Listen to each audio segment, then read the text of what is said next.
I think that transitions us awkwardly into my SOL segment for the week, as somehow the Lions always come up, even when the Lions are as far as they've ever been from the playoffs.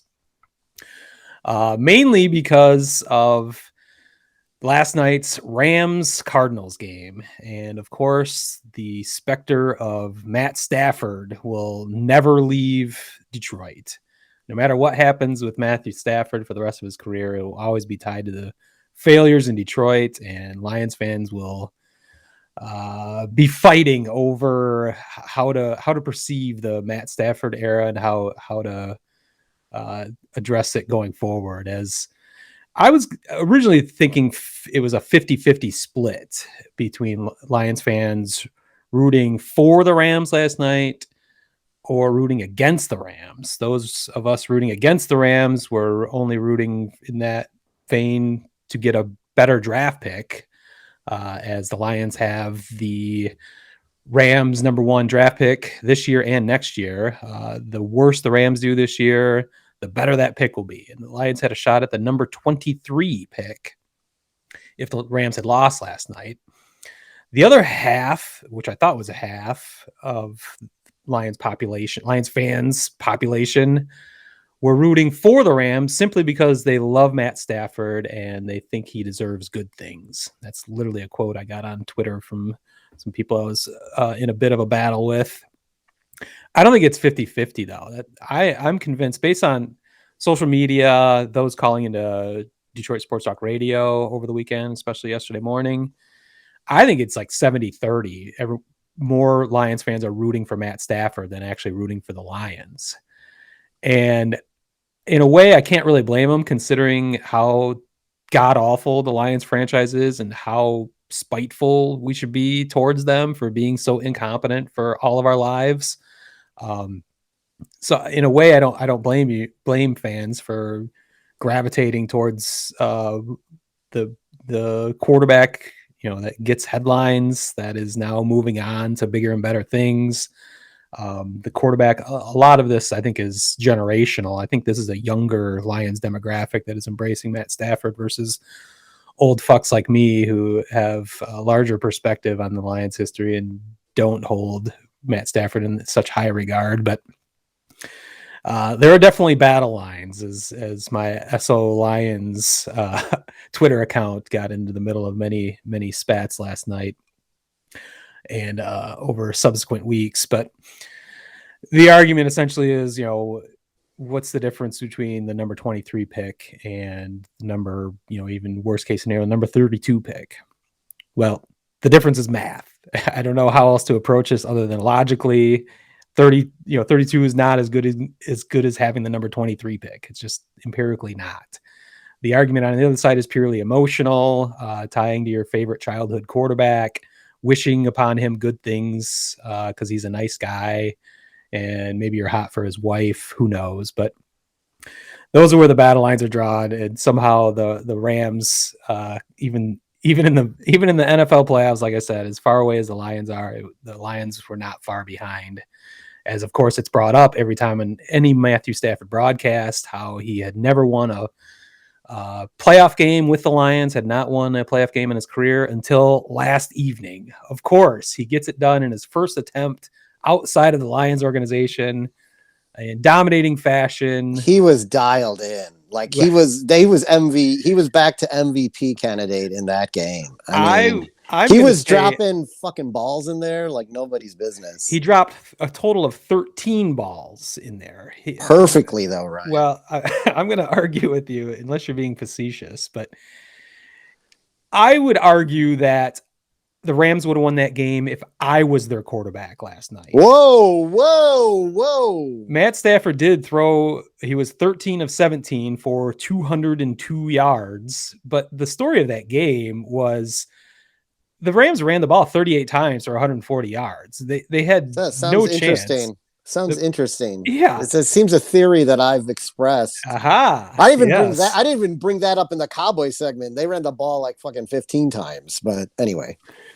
Well, I just think it's pretty obvious that, the the Rams were going to win that game one way or the other. Their defense was completely stifling. Kyler Murray did not look like he belonged on a pro football field, which I thought was bizarre. Because he's headed to baseball. So yeah. Well, I felt like he was an MVP candidate in the first half of the season. That's what everyone said. Well, guess what happened? The Lions, of all teams, figured out the combination to break the Cardinals. And since then, they have lost 5 of 6 games. So once again, the Lions are the architects of their own demise. Not only did they beat the Cardinals and lose to the Rams earlier in the season, which set up a home game for the Rams last night against those Cardinals, they showed the league how to stop Kyler Murray and their offense. They were the first team that stopped Arizona. Now every defensive coordinator is looking at what the Lions did in that game and have exploited that. Literally, the Cardinals have not recovered from that Lions game. So, and yet another cruel twist of fate, the Lions are fucking themselves once again. So whatever. I mean, now it is, Matt Stafford moves on and the Rams move on to Tampa Bay. They are a 3-point underdog there. I think we all know Tampa Bay is a far more legit playoff team than the Cardinals looked like in the second half of the season. So this would be the last night was the only time that Matt Stafford was favored in a playoff game, as the Rams were favored. Do you remember the line on that? I forget what it was, but I'm sure they covered. It was +4. They were 4.5. No, I thought it'd be more than that. But once again, Matt Stafford is the underdog. I don't see how they have a chance against a legit team in the Tampa Bay Buccaneers, as it will be in Tampa. So I forget or I haven't looked up what the draft pick would be if they lose this weekend, but I'm hoping that I can root again against Matt Stafford and actually rooting for Tom Brady, which puts me in a very awkward state, as I'm not a fan in any way, but I don't know. I think the good time train for Matt Stafford ends this weekend. Did you have thoughts about last night's game specifically, though? Last night's game? I mean, it was pretty boring. Yeah. I watched I finished Rounders, watched most of the second quarter. Halftime, I turned it back off again and turned on Righteous Gemstones. Then went back to the game, and it looked like Arizona. I saw Arizona score, and I'm like, okay. I was shocked. It's early enough. Maybe Matt gets frazzled. Starts. They didn't give him the opportunity. They let him throw 17 times. So. They said, "Hey, you're going to be a game manager today because we want to win."